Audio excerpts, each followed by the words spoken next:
Student, তোমরা যারা ক্যালকাটা ইউনিভার্সিটির আন্ডারে 6 সেমিস্টার এমডিসি কোর্সের অর্থাৎ পাস কোর্সের ছাত্রছাত্রী আছো এবং তোমাদের রাষ্ট্রবিজ্ঞান সাবজেক্টটা আছে, তোমাদের জন্য আজকে ক্লাসটা খুবই গুরুত্বপূর্ণ।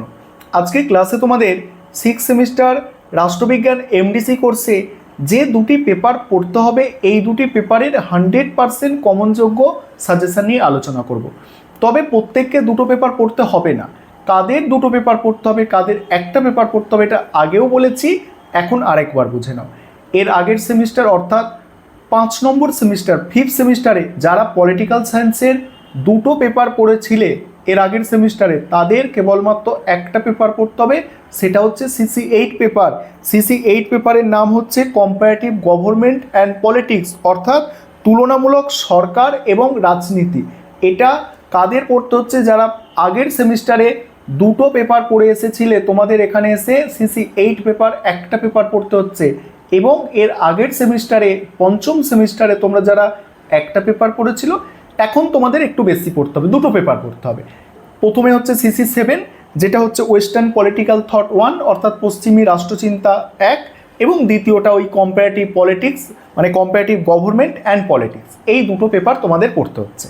অর্থাৎ যারা 5th সেমিস্টারে একটা পড়েছো এখন দুটো, যারা 5th সেমিস্টারে দুটো পড়ে এসেছো এখন একটা কোনটা?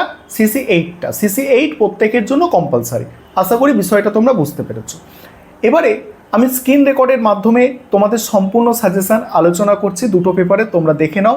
আর কোয়েশ্চেন প্যাটার্ন তোমরা জানো, 15 নম্বরের 4টে প্রশ্ন অ্যান্সার করতে হয় এক একটা পেপার থেকে, এবং 5 নম্বরের 3টে। 15 নম্বরের প্রশ্নের জন্য খুব বেশি বড় করে লিখতে লাগে না, কোয়েশ্চেন পেপারেই লেখা থাকে 300 শব্দের মধ্যে অ্যান্সার করলেই তোমাদের হবে, এবং 5 নম্বরের জন্য 100 শব্দের মধ্যে অ্যান্সার করতে হয়। এবার আমি স্ক্রিন রেকর্ডের মাধ্যমে সম্পূর্ণ সাজেশন আলোচনা করছি, তোমরা দেখে নাও। এবারে তোমরা সম্পূর্ণ সাজেশনটা দেখে নাও। প্রথমে CC7 পেপার অর্থাৎ ওয়েস্টার্ন পলিটিক্যাল থট 1 অর্থাৎ পশ্চিমী রাষ্ট্রচিন্তা 1। এখানে কি বলা হচ্ছে দেখো, এখানে 15 নম্বরের প্রথমে প্রশ্ন আছে মডিউল 1 থেকে প্লেটোর ন্যায়তত্ত্ব আলোচনা করো। দ্বিতীয় হচ্ছে ম্যাকিয়াভেলি।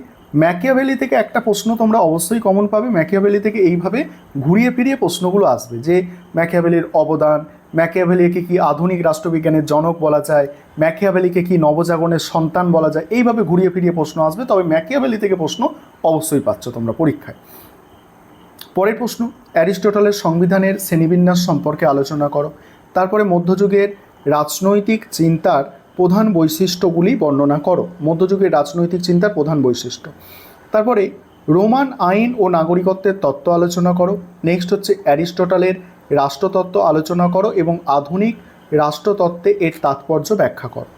তারপরে মডিউল 2 থেকে দেখো, মডিউল 2 থেকে প্রথম প্রশ্ন কি আছে, জন লককে কি আধুনিক উদারনীতিবাদের প্রবর্তক বলা যায়? যুক্তিসহ আলোচনা করো। পরের প্রশ্ন, রুসোর সাধারণ ইচ্ছার তত্ত্বটি সমালোচনা সহ ব্যাখ্যা করো। পরের প্রশ্ন, যা বোদিনের সার্বভৌমিকতার তত্ত্ব আলোচনা করো।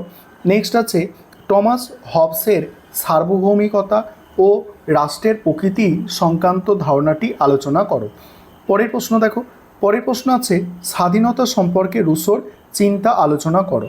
এবারে 5 নম্বরের প্রশ্ন মডিউল 1 থেকে দেখবে প্লেটোর সাম্যবাদ সম্পর্কে সংক্ষিপ্ত টিকা। তারপরে আছে ম্যাকিয়াভেলির চিন্তায় ধর্ম ও নৈতিকতার ভূমিকা কী ছিল। নেক্সট আছে অ্যারিস্টটলের মতে বিপ্লবের কারণগুলি কী কী। পরের প্রশ্ন, রোমানদের আইনের তত্ত্ব সংক্ষেপে লেখো। রেনেসাঁসের রাজনৈতিক তাৎপর্য বা বৈশিষ্ট্য সংক্ষেপে লেখো। মডিউল 2 থেকে দেখো, মডিউল 2 থেকে প্রথম প্রশ্ন, বোদিন বা বোদার সার্বভৌমিকতার সীমাবদ্ধতাগুলি কী কী। নেক্সট, হবসকে কি বস্তুবাদী দার্শনিক বলা যায়? তোমার উত্তরের সপক্ষে যুক্তি দাও। লকের সম্পত্তির তত্ত্ব সম্পর্কে টিকা লেখো। তারপরে আছে রুসোর গণতন্ত্র বিষয়ক ধারণা সংক্ষেপে আলোচনা করো। নেক্সট, লকের প্রাকৃতিক অধিকার সম্পর্কে সংক্ষিপ্ত ধারণা দাও। এবারে তোমাদের দ্বিতীয় পেপার, যে পেপারটা প্রত্যেককে পড়তে হবে যাদেরই পলিটিক্যাল সায়েন্স আছে, কারণ প্রথম পেপারটা আমি বলেছিলাম যে যারা মানে এই সেমিস্টারে দুটো পেপার পড়ছো তোমাদেরই প্রথম পেপারটা পড়তে হবে, আর যারা একটা পেপার পড়ছো তোমাদের কেবলমাত্র CC8টা পড়তে হবে। এটা হচ্ছে কম্পারেটিভ গভর্নমেন্ট অ্যান্ড পলিটিক্স অর্থাৎ তুলনামূলক সরকার এবং রাজনীতি। এখান থেকে দেখে নাও যে প্রশ্নগুলো তোমরা তৈরি করবে। তবে একটা বিষয় এখানে বলবো, তোমাদের জন্য অনলাইন কোচিং ক্লাস চলছে। তোমরা যদি কেউ চাও তাহলে আমাদের পেইড ব্যাচে অ্যাডমিশন নিতে পারো বা আমাদের থেকে পিডিএফ নোটস তোমরা কিনতে পারো। তার জন্য ইচ্ছুক ছাত্রছাত্রীরা স্ক্রিনে দেওয়া নম্বরে যোগাযোগ করবে। এবারে 15 নম্বরের প্রশ্ন দেখো। 15 নম্বরের প্রশ্ন, প্রথম প্রশ্ন কি আছে মডিউল 1 থেকে, তুলনামূলক রাজনীতি চর্চায় ডেভিড ইস্টনের ব্যবস্থাজ্ঞাপক দৃষ্টিভঙ্গি আলোচনা করো। পরের প্রশ্ন তুলনামূলক রাজনীতি চর্চায় গ্যাব্রিয়েল অ্যালমন্ডের কাঠামো কার্যগত দৃষ্টিভঙ্গি আলোচনা করো। তারপরের প্রশ্ন তুলনামূলক রাজনীতির সংজ্ঞা দাও এবং এর প্রকৃতি ও পরিধি বা বিবর্তন আলোচনা করো। এই প্রশ্নটাও পরীক্ষায় আসার সম্ভাবনা অনেক, প্রায় 90%-এর ওপরে চান্স আছে এই প্রশ্ন পরীক্ষায় আসার। পরের প্রশ্ন স্যামুয়েল পি হান্টিংটনের অনুসরণ করে গণতন্ত্র এবং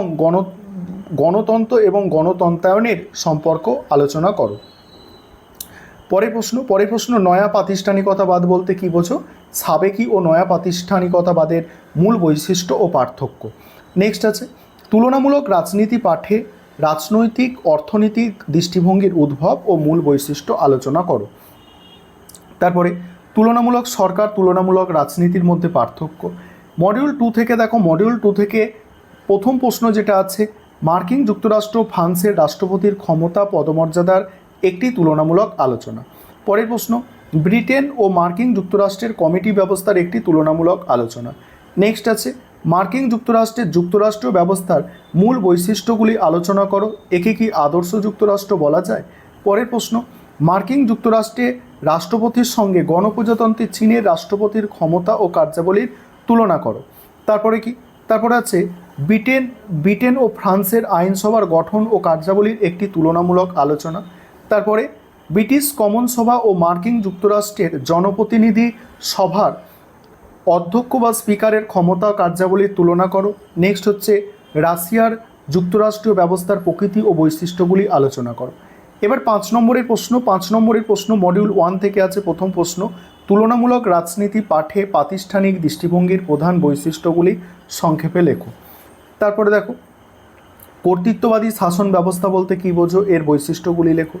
হান্টিংটনের মতে গণতন্ত্রের তৃতীয় ঢেউ সম্পর্কে টিকা লেখো।